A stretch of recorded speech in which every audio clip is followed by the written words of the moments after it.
I'm editing the video now. This is me from the future a few minutes later. I'm realizing I ate a pizza. If you're wondering what all the stuff is all over my shirt, it's a pizza.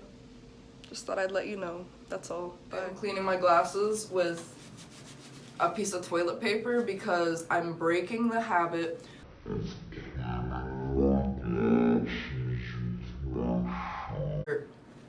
Because recently I've been going to a new optometrist, is that how you say eye doctor?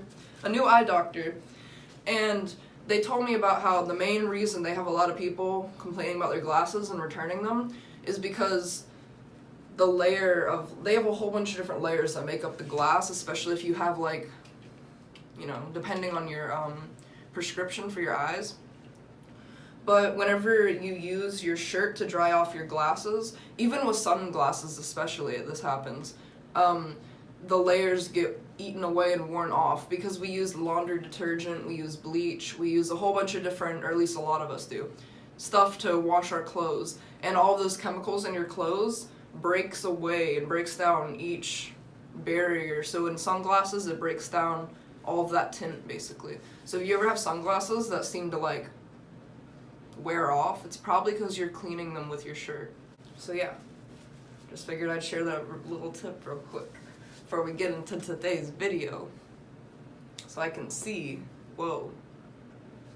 It's like going from like SD to HD. It's like 4K now. It's insane. Anyway, welcome to my channel, or welcome back to my channel. For those of you that don't already know me, my name's Brittany.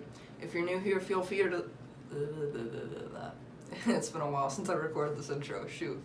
Feel free to leave a like, drop a comment, and consider subscribing, because that'd be pretty cool. It'd help me out a lot. So for today's video, I'm basically remaking one of my old videos, but I figured that one was really all over the place as per all of my videos, so I'm going to try and make this one quicker and more specific. So in my last video, I basically briefly touched over what it was like growing up Mormon, a member of the Church of Jesus Christ of Latter-day Saints. I don't really like recording this video in this house. If I ever like get quiet, like if I ever lower my voice or like sound afraid to say something, it's because I'm still in this house with them. So like I don't want to be disrespectful, but I like don't plan to be. I'm just basically going over the stuff that other people found really weird growing up. So basically, growing up, you know, kids get curious because everybody's raised in different environments. So kids would ask, you know, what do your parents do for a living? That topic in itself was really complicated for me because my dad has always been homeless and my mom is dead. So like, I'd have to answer those questions. So then I'd have to tell them about my grandparents instead, because they're basically my parents. So then they'd ask, you know, what do your grandparents do? And I'd explain, you know, what all they do for a living. I'd explain why I have to live with them, how long I've been living with them, what it's like. So of course, naturally, religion comes into discussion, especially whenever kids would ask me, like, whenever you go, I live in the South, the southern United States. So it's pretty common courtesy for people to offer sweet tea and coffee. Sweet tea and coffee is drank pretty much everywhere, I believe. But it's just really predominant in the South. Like, whenever you sit down at a restaurant, whenever you go pretty much anywhere, people's homes, restaurants, it's always tea or coffee is the first offered drink. So, tea and coffee. That's also why religion tended to be a big topic in my life, because I would always be offered tea and coffee, and I'd always say no. And people, that's a really weird thing to decline here in the South. It's kind of a weird thing to decline anywhere, but especially in the South. You know, I always got that weird look like, what do you mean you don't want tea? It's sweet tea, we got regular tea. If you don't want that, how much sugar you want? And I'm like, it doesn't matter how much sugar you put in that tea, you're gonna have to give me diabetes to make me like that tea. Unfortunately.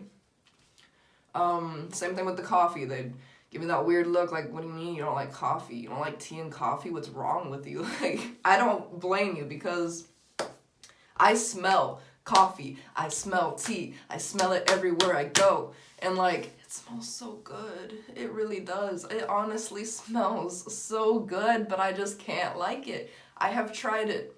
Don't think I'm sitting here saying this, but I've never tried it. I've tried.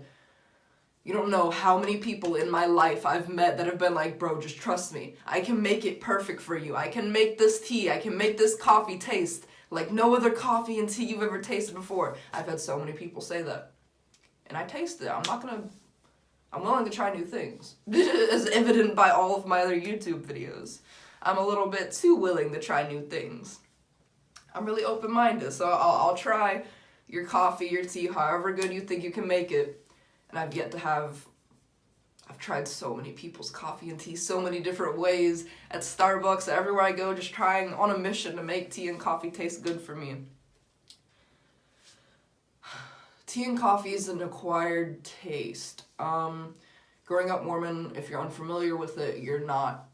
Even sodas with caffeine in it, I wasn't allowed to drink. So I wasn't allowed to drink Red Bull, Monster, I wasn't allowed to drink Mountain Dew. I wasn't allowed to drink Coca-Cola.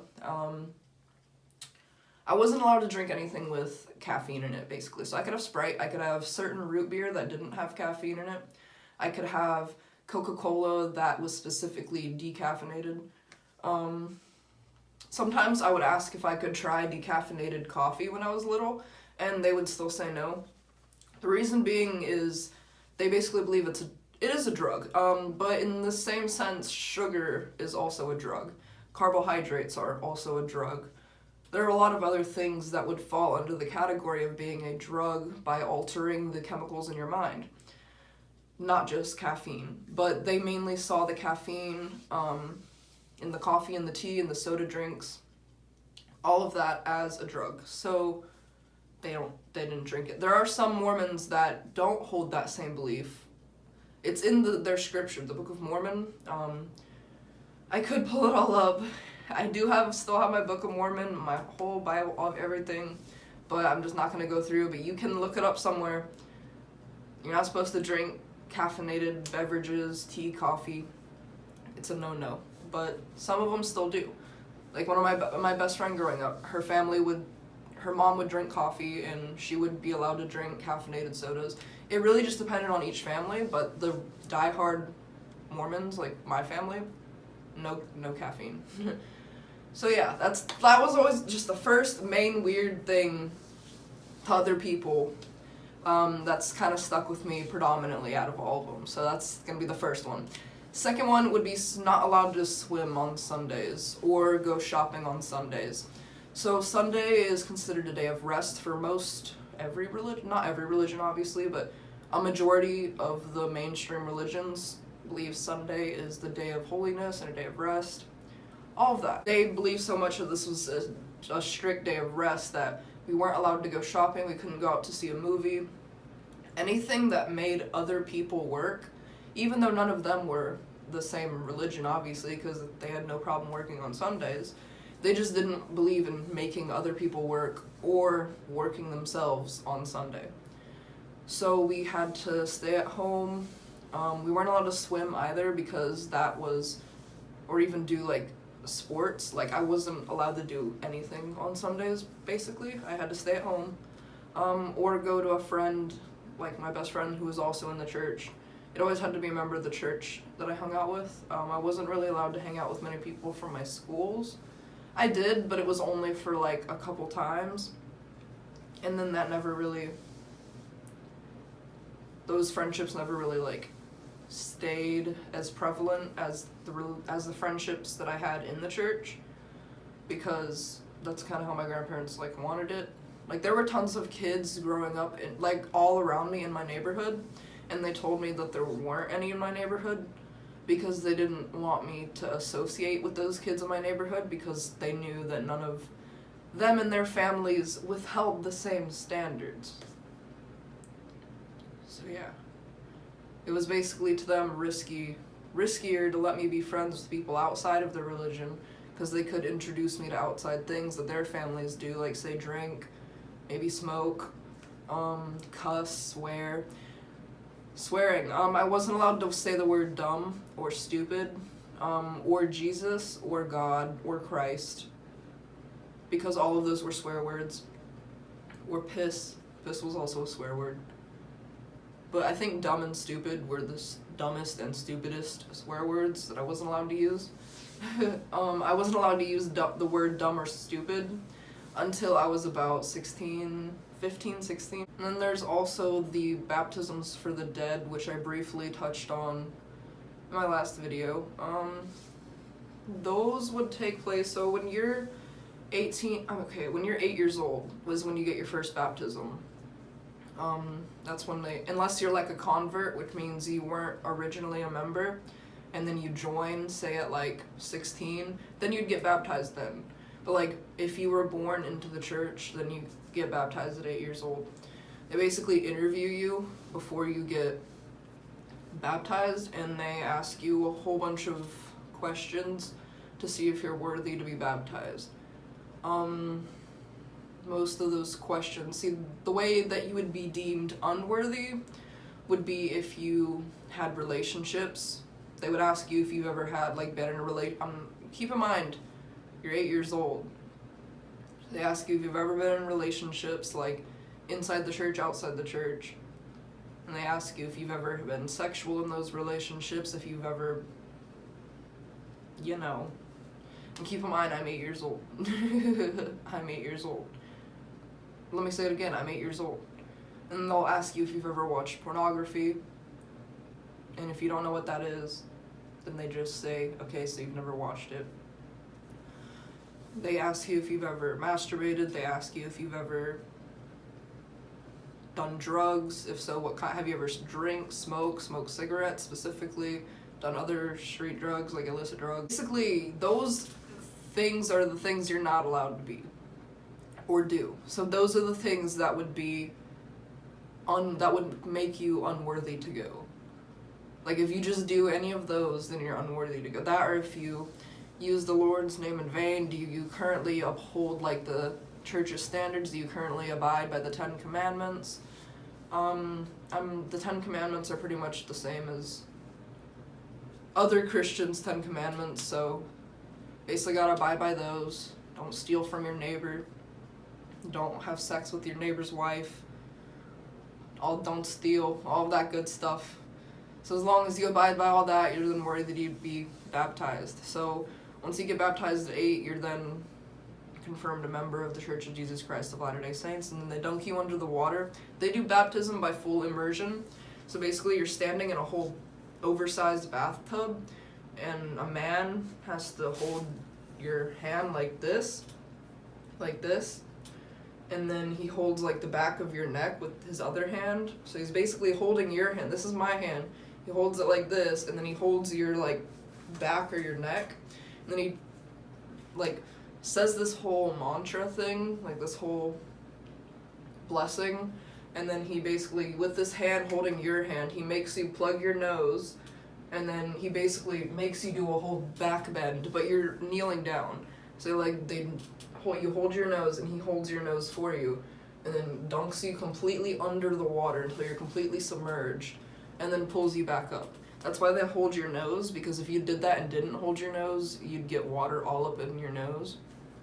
So yeah, and you pull them up, and then they go and get dressed, and then they come out, and then they do like some songs, some prayers, some testimonies about the importance of baptism. And then you go out and get some refreshments, and then you leave, and boom, you're a member of the Church of Jesus Christ of Latter-day Saints. And before you get baptized, you have to go through like several weeks to several months of like conversion stuff, which is basically where missionaries come over, the people on the bikes, those guys, they come over to your house, and they educate you on Jebus and gods and Joseph Smith and the golden plates and all that good stuff, and then you go and get baptized. That's if you're converting. If you were already born in the church, then you just, at 8, you just go in, you get baptized after the interview, the question. So then the baptisms for the dead is a different thing. So you don't get to do the baptisms for the dead till after you've been, baptized initially. And then when you turn 13, I believe it was either 13 or 14 is when we got to go to the temple for the first time.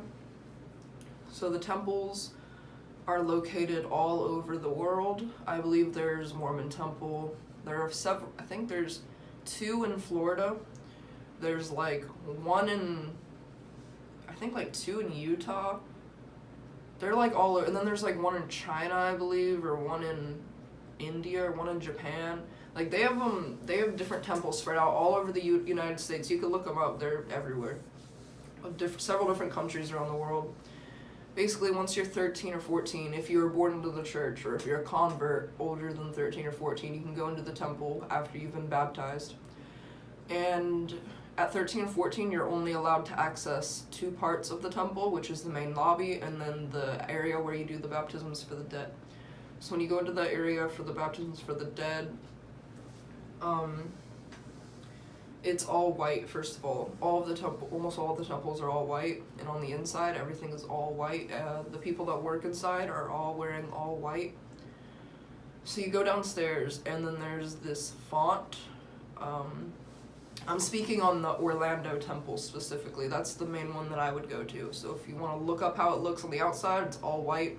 Inside is just as white, if not whiter. And then you go downstairs, and there's a font. On the Orlando one, there's about 12 bulls, I believe. I believe it's 12 bulls. Don't quote me on it, but I believe it's 12 bulls. Like, I'm talking bulls like the size of my bathroom. 12 of them. They're solid white bulls, like not made out of stone, I'm assuming, and they're all holding up this giant white font. Like, I don't think I can show you pictures of it. You can probably look it up and find pictures. I don't know if people are even allowed to take pictures of that. But it's hard to describe other than it's literally giant white ceramic stone bulls holding up a giant white ceramic stone font.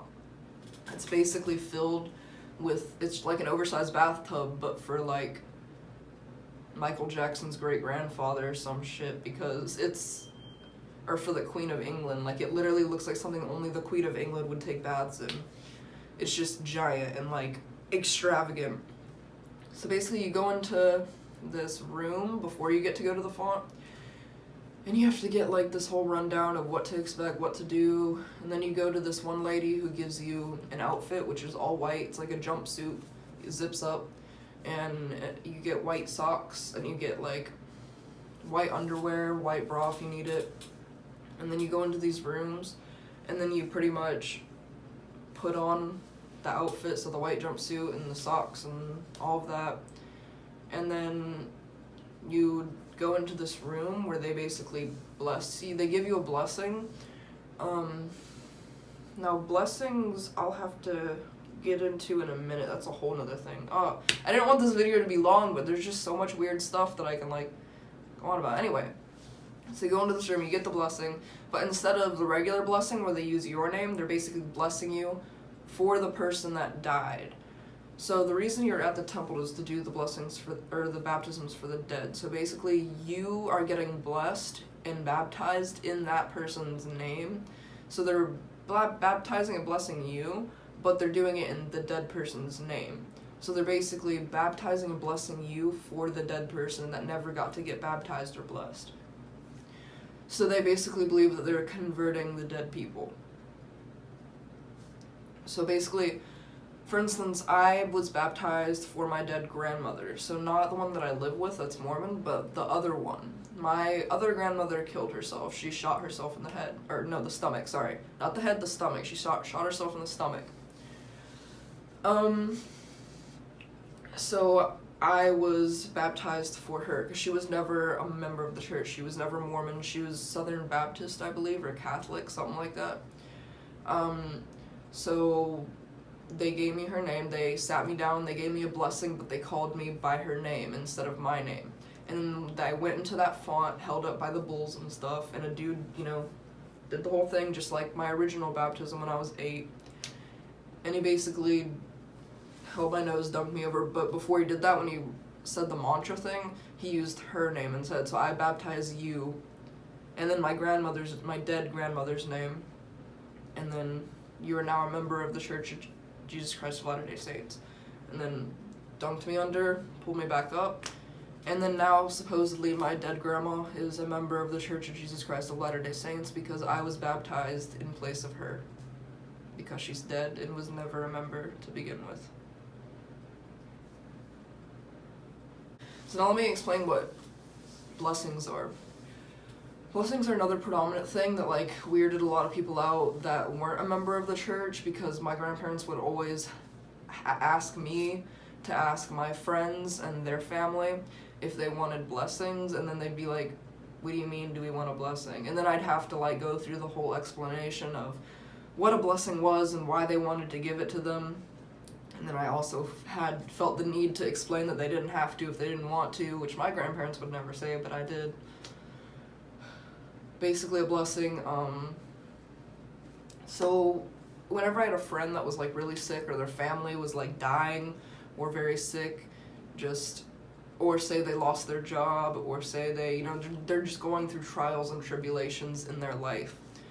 A thing that Mormons will do is a blessing. So they basically get about 2 to 6, sometimes even 8 to 10.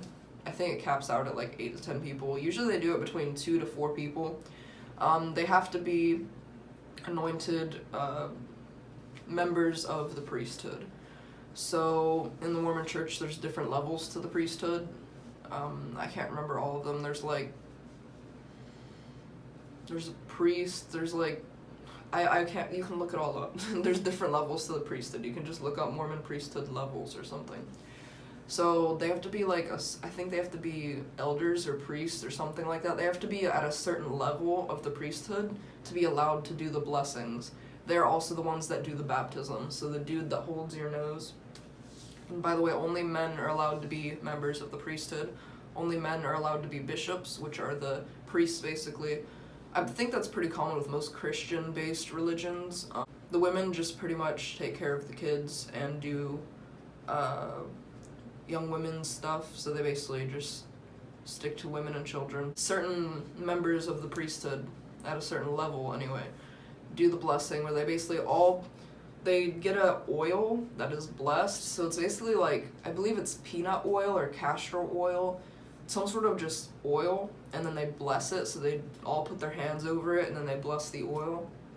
So they take a vial of that and they put it on your head before they do the blessing, and they rub it in there, and then all of the men each put one hand on your head. So like if there's 4 dudes, they'd all stand around you in a circle while you're sitting in a chair like this, and then each of them will put one hand on your head. So they'd all do it after they put the oil on. And then they'd basically say, I, and then their name, and then they'd say what part of the priesthood they, and having been blessed of the whatever priesthood, please help this person, get well. They basically just bless you. They say a prayer over your head, over some sacred oil while touching your head. Yeah, that's basically all they do. It just depends on what the blessing's for. Like, that's what they bless you for, is to basically give you better luck at living and surviving and getting that new job. I don't know. They used to give me a blessing every day before my first day at school. Like growing up, I'd get a blessing every single time I was sick, every time, like, before I had to go do something that was important, like get a job or whatever, or start at a new school, stuff like that, I'd get a blessing.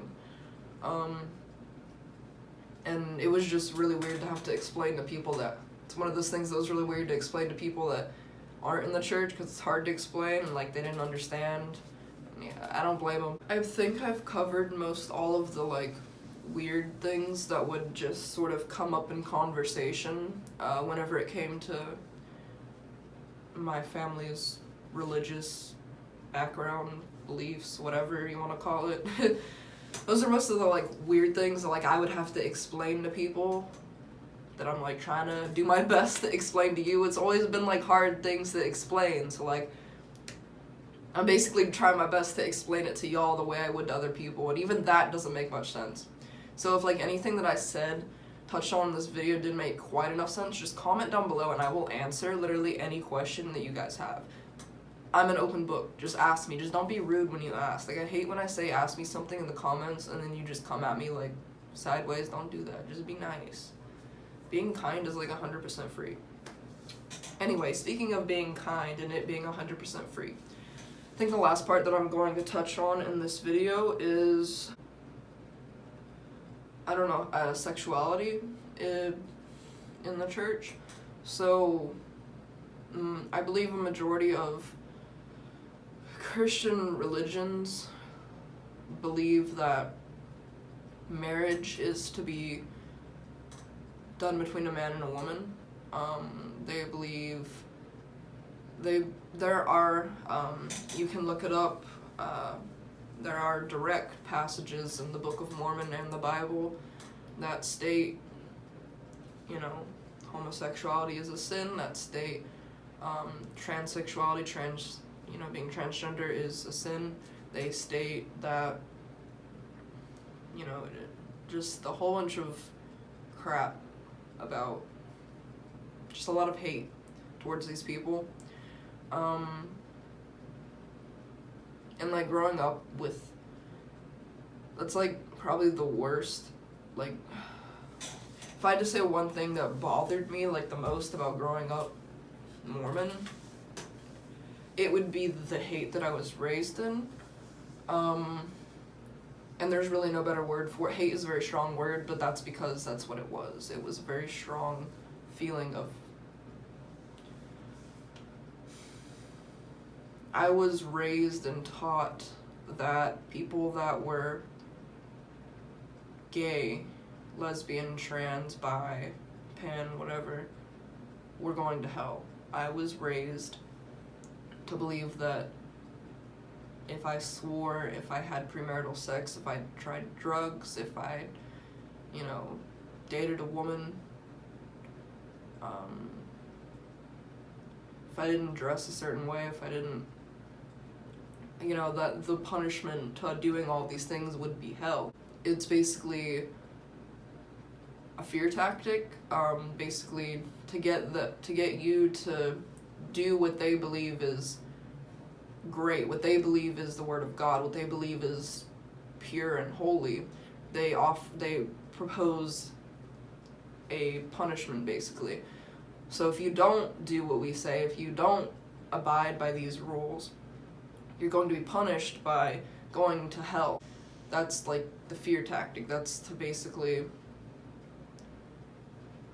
manipulate you into doing what they deem is correct, what they deem is morally right. So the main issue with that is, I distinctly remember being a small child, and a teenager, young adult, and a majority of my friends growing up were online, like say through video games, chat rooms, online, things like that, Omegle, XAT, Toontown, Club Penguin, Webkins, Pop Tropica, Free Realms. I'd just make friends on all of these different platforms and go into chat rooms with them and just spend hours and hours and hours. Like a majority of my best friends were online.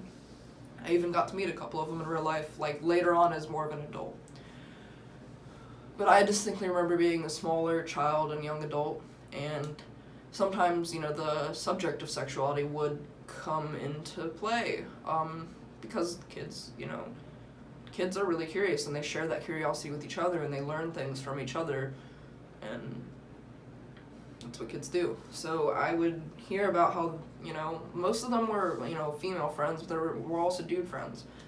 I remember some of the dude friends would be like, I'm into guys, and then they'd explain what being gay was to me, because I honestly did not know what being gay was, being lesbian was, being bi, trans, all of that. I didn't know what any of that was until I was about 14 years old, 13 to 14 years old. And when I heard about that, like when they were explaining it to me and telling it to me, that like a little bell went off in my head. I was like, I have heard about this in the Bible, like briefly, like Sodom and Gomorrah. I don't know if you've ever heard of that. Sodom and Gomorrah is basically, I believe that's where the term sodomy came from. Sodom and Gomorrah is one of the main like stories of like homosexuality in the Bible. and they basically just remembered like how they talked about how the people from Sodom and Gomorrah who partook in same-sex sex, same gender sex, same, you know, would go to hell, and they would be punished, and that a majority of the people in Sodom and Gomorrah suffered and all of that. And so I shared that with them. I told them about how they were going to go to hell and how they would suffer and they would be punished for the things that they did. So here's 10, 11, 12, 13-year-old me literally self-destructing basically and destroying my reputation online at that young of an age because I was so brainwashed and manipulated into believing that these people were genuinely going to suffer and go to hell because they loved people of the same sex. And that is disgusting to me. I was so thoroughly bred to like just believe that these people were bad and corrupt and not right, when really I was the one bad and corrupt and not right. I was being taught to hate. I was being taught that these people were less of people because of who they chose to love and how they chose to identify and represent themselves, and that's not correct. That's disgusting and that's not right. And if there was any, like, a way for me to apologize to those people that I said that to, like, I don't want this to be that moment. Because I know for a fact I never got to apologize to any of those people. I don't want to... Can I ever do a YouTube video that's, like, serious where I don't cry? Jesus Christ. Oh. One day there's just gonna be, like, a compilation video of all the times that I've cried in a YouTube video, and it's gonna be so cringy. I'm not trying to make excuses for myself. That's the last thing I'm trying to do. But I do want to explain myself by saying I was taught those things. Children don't just... people, humans in general, adults, children, everything in between, they don't just hate for no reason. Very few of us do. The people that are bigoted, the people that are close-minded, narrow-minded, the people that are hateful, those people were taught to be that way, most likely. Now, I'm not saying that gives them an excuse to be that way. That should just... those people just need the most educating. They need the most compassion, because that's the one thing they didn't grow up with. People that are narrow-minded and bigoted tend to have been raised by people who are also narrow-minded and bigoted. That's a very cold environment to grow up in. Pretty toxic one. So one thing that they probably didn't have growing up was compassion. And they're probably the last people that deserve your compassion, but like, basically, I'm really, really sorry that I was ever that person, and I'm sorry that there are people out there raising people to be people like that. That's disgusting, and that's not okay, and it's getting people killed, quite frankly. I see it a lot in my YouTube comments too. That's also why it really bothers me, because growing up, that was an issue for me, and it took me a long time to, like, expand my mind in that sense, to just come to realization, come to terms with the fact that I'm bisexual. I was sitting in those chat rooms, like, telling people that they would go to hell for being gay and for being bi and for being lesbian and for being trans. I had so much hate for those people because I couldn't come out to my family. I still haven't. I think it's definitely safe to say I took out a majority of my frustrations on those people, on those other kids like me. A lot of them were older than me, and they were trying to explain to me, you know, that all of that was incorrect. I was being taught incorrectly. It's just, like, it makes me really sad to think about how there's so many gay, trans, lesbian, bi, pan, etc. people out there who are being raised by families, by people with those beliefs. Like, there are people out there right now who are being raised to continue that hate, to just continue being homophobic, transphobic, racist. Hate is taught, it's learned, it doesn't just come from nowhere. You get it from, humans are monkey see, monkey do. Humans don't just come out doing something. They have to see and hear it from somebody else, and then it's kind of like telling a parrot something. Once a parrot hears somebody tell them something and overhears somebody saying something so many times, they're gonna start repeating those things. So whenever you hear people being disgusting, talking just hateful, it's because they were taught to be that way. They're just repeating the same things that they probably heard their parents saying. It's not okay, I'm not saying it's an excuse to say it, but I'm saying there's at least a reason for it, and that reason can be reversed. It doesn't have to stay like that. Hate can be unlearned, hate can be untaught. Yeah, I guess for this last part, what I'm trying to say is I didn't really grow up with like a safe space when it came to sexuality. My mom was HPV positive. I was tested when I was born. I was tested for HPV, just everything, like most babies are. And I came up negative, so I don't have it, but my mother was HPV positive. She was raped and molested for a long time. And I feel like had she been raised more educated on what sex was and on what sex protection was, more importantly, like how to use condoms, when to use condoms, where to buy condoms, like being raised Christian in general, but especially really religious, in a really religious environment, sex is very taboo. It's not really something that you're supposed to talk about, and I think that's wrong. I'm a firm believer that more of us need to be talking about sex, and it needs to be talked about way more openly and way more freely, because it's something beautiful and it's also something that is dangerous. And how can you expect kids to be having safe sex when you're not telling them how to have safe sex? I feel like my mother wouldn't have gotten HPV had she been more safe with her sex. That's kind of how HPV and other sexually transmitted diseases are started, is from not safe sex. So, in my upbringing, sex is very taboo. I wasn't allowed to use the word, still am not allowed to use the words penis and vagina in casual conversation, even though there's something that everybody around us has. That's not right. We need to be able to have this discussion to be able to prevent these diseases from spreading and happening to begin with. I feel like my mother's life would have been a lot longer and a lot more happy had she known about sex. So yeah.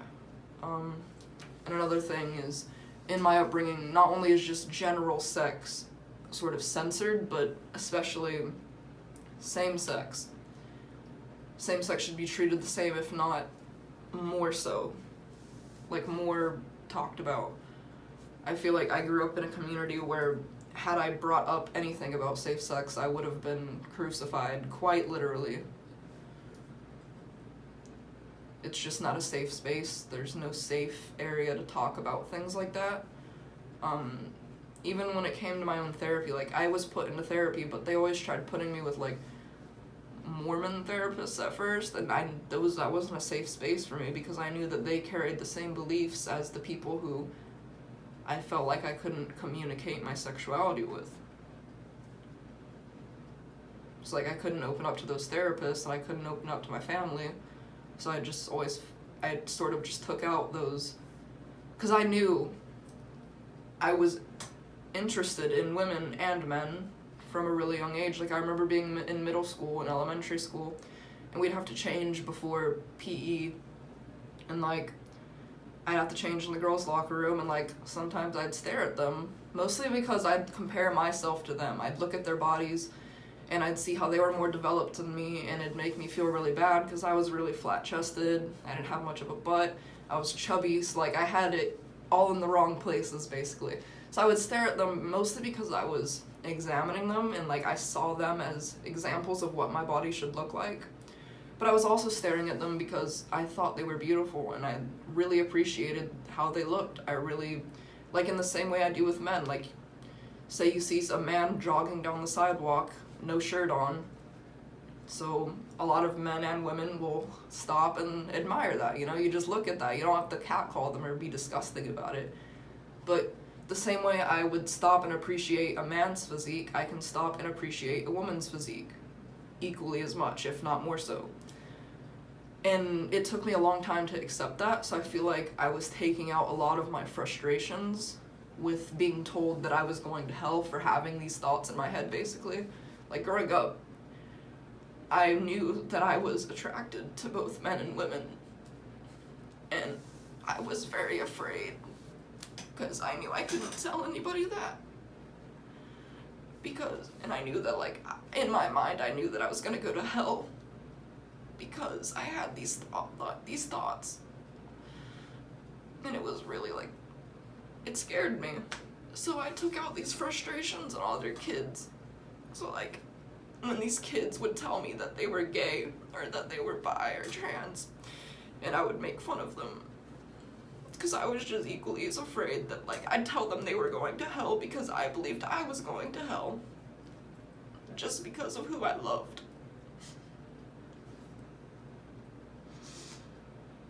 And it makes me really angry. It makes me sad, of course, obviously, but it really makes me angry. Because I'm never going to have the opportunity to apologize to those people.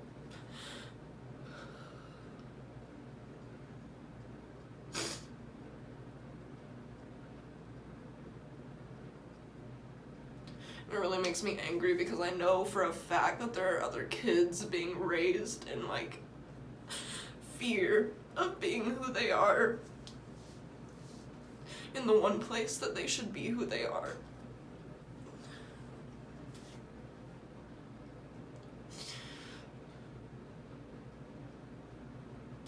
A lot of people aren't allowed to speak.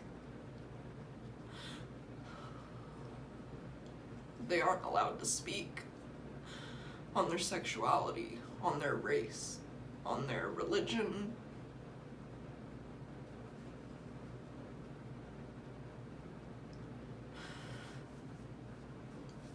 And not being able to talk about things, being censored, being held back from actually talking is what kills a lot of people. So it's kind of like the whole point of these videos is just talking and trying to reinforce the fact that more of us need to talk, because a lot of us weren't allowed to talk for a long time.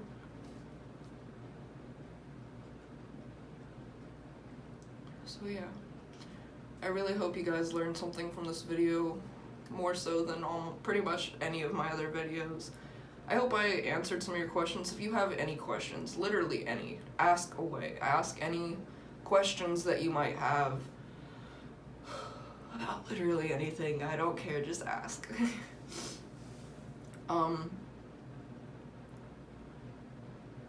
Yeah. I hope you have an amazing rest of your day. Please remember, if you can't be good, you better be good at it. And I will see you guys next week with another video. I'm sorry, I've been really bad at, like, putting out videos. It's just I've got a new job and I work, like, usually 30 to 50 hours every week. So I'm tired. I'm just kind of all over the place. A little bit stressed. So yeah, I'll keep doing YouTube videos though, because I really do enjoy it, and it's really therapeutic, and I really just like talking. Even though I'm not really I'm talking to myself basically, but like, I know whenever I post this, 20, 30 people will see it, and like, I would have impacted those 20 to 30 people, and like, that's pretty cool. So yeah, hopefully you enjoyed this video and learned something. I'm sorry, all of them are all over the place, but yeah, bye.